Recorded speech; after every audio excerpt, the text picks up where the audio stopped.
I'm going to reverse engineer this entire process. We're going to start from scratch and we're going to build this thing out. And actually, we're going to do something that I normally don't do when writing riffs. I'm going to actually build out the drum tracks first. So all we have in here are the drum tracks. You can see them right here. We've got the Concat player here, Concat 8 player, which is what you'll use for the Trivium drums, okay? In Trivium, the Bogren Digital rather, they do a really nice explanation on how to set this up, so I'm not going to get into all that, but if you decide to purchase the Trivium drums or their Creme drums, then they have a really nice video, easy walkthrough on how to set everything up and get you started. What I want to do is I want to build this from scratch. This actually doesn't take long at all. I'm going to go over to grooves. But just look at that kit. The kit looks really cool, right? Pretty cool. I'm looking at my trusty little notes here in my sloppy handwriting. So the first thing I had was the hard rock fill. So that was in this little section here. Now hard rock's got two different BPMs. Real quick, you'll see BPMs noted by each of these groups of drum loops here, and that's to tell you, what BPM they were recorded at. For the most part, that doesn't matter a whole lot. I mean, I wouldn't take something that was recorded at like, I don't know, let's say 130 here and try to make it at 250 BPM or whatever. That might sound a little weird. In any case though, we're keeping things simple. Under hard rock 150 BPM, what I did, I started with the fill 4, hard rock fill number 4. Pretty cool. So that's kind of my intro. That's the first thing you heard. And again, I'll give you the full mix at the end of the video here, and I'll list out the drums, the actual loops I use. I'll put all that stuff in the description of this video in case you guys decide to dive into this and you want to mimic this, okay? So you'll be able to do that. All right, so let's just drag this up here. So we start out with a fill. After that, I wanted to put just an actual groove. This is where I'm going to start playing. So we went back to the trusted messy handwriting notes here. We went to hard rock groove number 1. So I'm in the same little section here. We're going to go down here to, let's see. Cool. And I like the way you can play these, obviously play these before dragging them into the track. But I like that one, so we're just going to drag that on into the track. We wanted to kind of keep the same thing going after that, but I wanted to make things just slightly different. So what did we use? Well, we went down within the same group to hard rock groove number 3.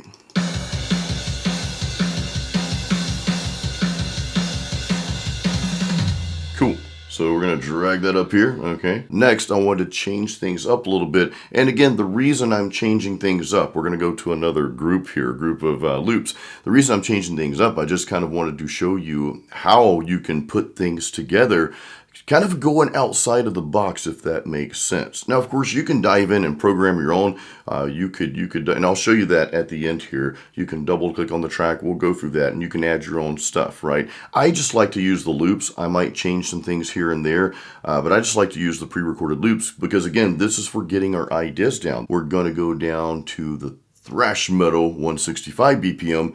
Again, that's the name. Okay, that's the name of the group. Doesn't necessarily mean you have to be at that BPM. You can play around with this. You're not locked in and stuck into 1 BPM, in other words, okay? And this is going to be number 4, okay? Thrash metal groove number 4.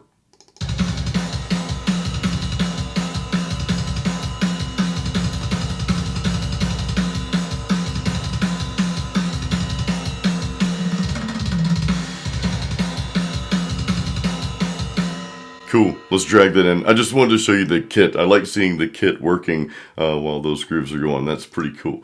So in any case, we're going to drag that up here. Almost done, guys, but not quite yet. So we're going to go from the thrash metal. We're going to go to this prog metal. This is groove number 6. Here we go.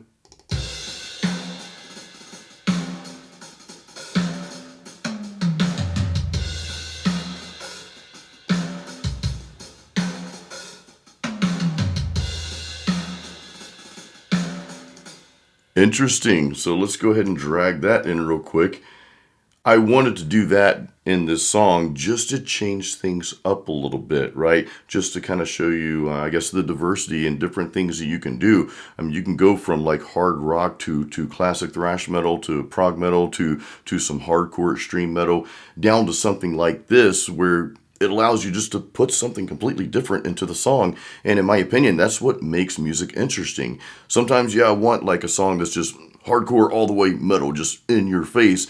But a lot of other times I might like to hear some more dynamics. So this kind of thing allows for that. So I wanted to showcase that with the Trivium Drums here. Let's see what's next here. So we're going to go back to the thrash metal section here, okay? And we are going to take a look at the toms. There's like a little tom groove here. Looks like I chose tom groove 3.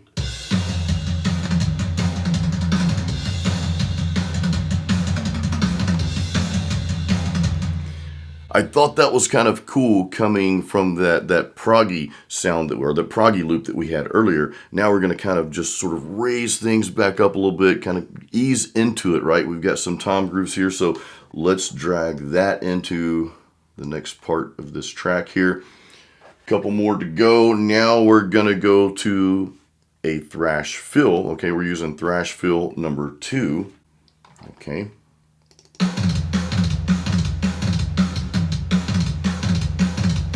I know this fill takes up just a little bit of that ending measure. So what I do in this case is I'll take the loop we're working with. I'm going to drag this back. Okay, we're at 46 here. I'm going to drag it back to 44. And that allows me to insert this fill, because the fill is not the entire measure there, okay? That allows me to insert this fill. Now we're back 44, 46. So we've got, that last groove going into this fill. Okay, now we're going to put another loop in behind that part, and it looks like we're going back to the hard rock section here, hard rock groove number 4. Now in this case, I went to the hard rock 170 BPM. I didn't write that down. I should have written that down there. But again, you've got hard rock 150, hard rock 170. You've just got some different loops, some different drum patterns. And I like these because they're pre-made. They're already made, and they're already like really good in my opinion. They sound awesome. And it just kind of saves you time so you can focus more on the guitar parts. We have got groove number 4.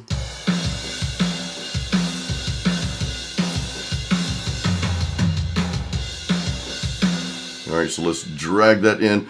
One more to go, guys. So I wanted to end with just a little fill here. And in this case, I'm not messing with that last groove that we just put in. I'm just going to add another fill on, and then we'll end it with just like one note, right? So that is hard rock fill number 5. Let's go back to our grooves here. Hard rock fill number 5. Cool. So let's drag this in. Okay, it's there. Now there's one more thing that I'm going to do to end this with. So look at the screen real quick. You can see here's the end of that last loop, and then here's the fill. So we've got this here.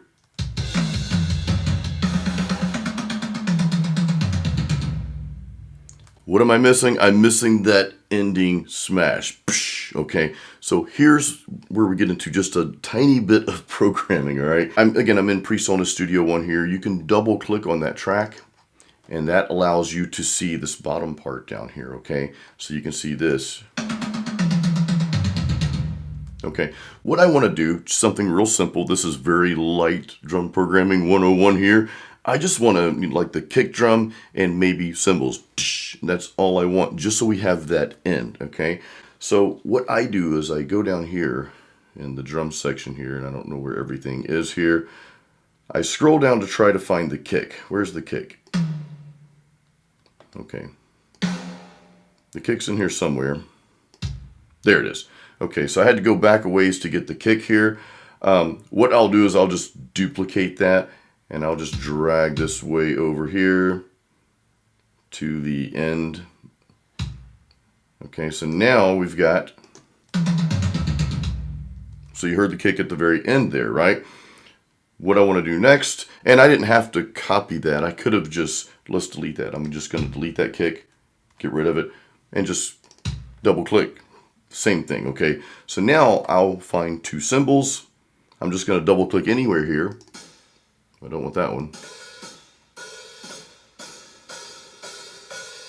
Okay, there's a cool cymbal. One more. Ooh, yeah, loud. Okay, so now go back just a little bit here. We can go back up to our track, and now we need to record the guitars.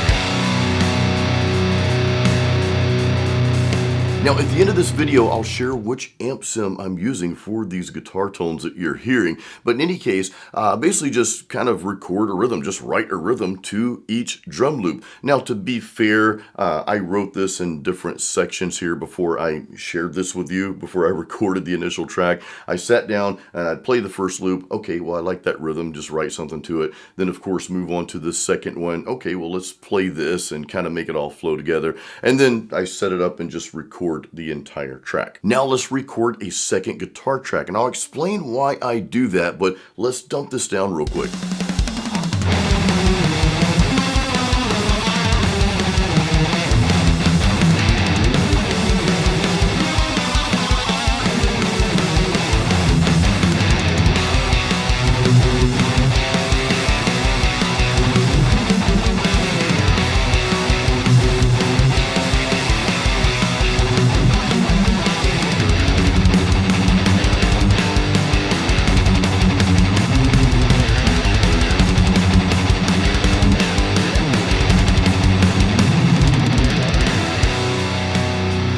So we get the second track. Now the reason I do two guitar tracks, a lot of you already know this if you've been watching my channel for any amount of time, but I like to record and perform two rhythm guitars, hard pan them each. That gives you that nice full stereo sound.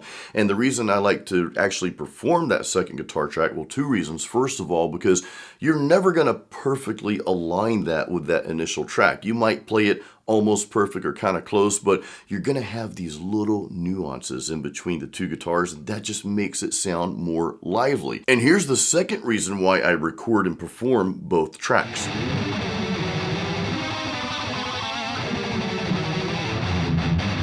So you heard one guitar was harmonizing with the initial rhythm. I love the way that sounds. It just, oh man, I encourage you to do that. Like if you're writing a rhythm and you've got some single notes in there, maybe have that second guitar align with that the first time around, but then the second time maybe branch off and add a harmony with that. Next, we need to dump down a bass guitar track. And again, at the end of this video, I'll share what amp sims I'm using and the bass sim as well.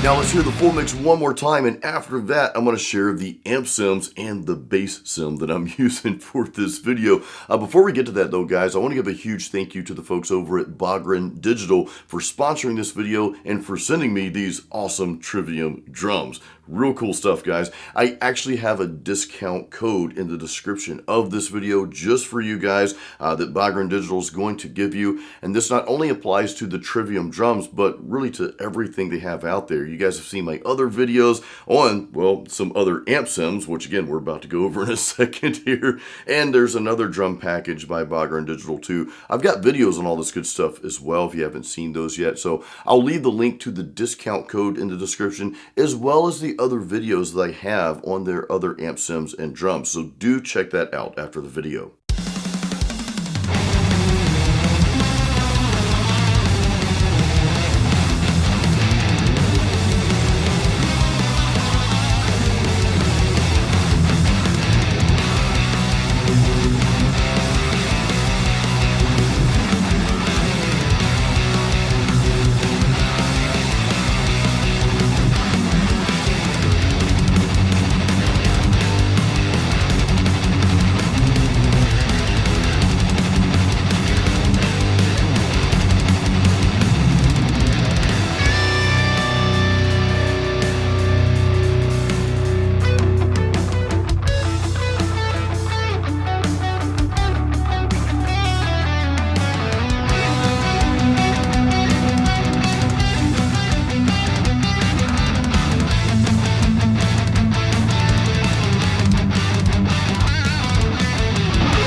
what I use for the guitars and the bass. And some of you may have guessed this already, but yeah, for the rhythm guitar tracks, I use Bogren Digital's Amp Knob Trivium Rhythm Amp Sims. So these are real cool. You just drag them into the track and poof, you've got one knob and an amazing tone. There is no, messing around with the knobs and cabs and all this stuff, trying to dial in that great tone that you just can't seem to get with most amp sims.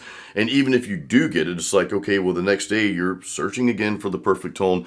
I like this amp knob series, Trivium amp knob, and they've got some other amp knobs as well. You just drag it in. They've done all the work for you. I know I sound like a salesman here, guys, but I started using these amp sims before I reached out to Bogren Digital and started working with them on this. I just love their product, guys, and you've seen my other videos. I've got a full-blown video on the Trivium amp knob series and some of their other amp knobs as well. Again, you drag it into the track, there's one knob right there. Poof, magical, great tone. No messing around. You can focus on what's important, and that's playing your guitar and writing riffs and licks. Now, for the leads, I use the amp knob lead amp. So they have a rhythm amp and they have a lead amp. What I like about the lead amplifier is you have some effects built into this one, and that was kind of something I thought that might be missing until I pulled up this amp here, the lead, the Trivium lead.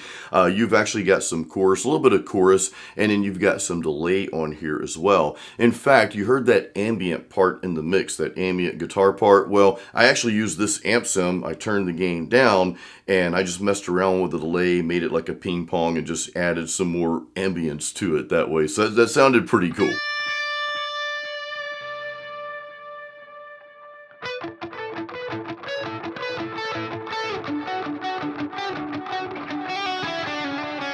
And yes, they also have a Trivium bass amp knob as well, and that's what I use for the bass track.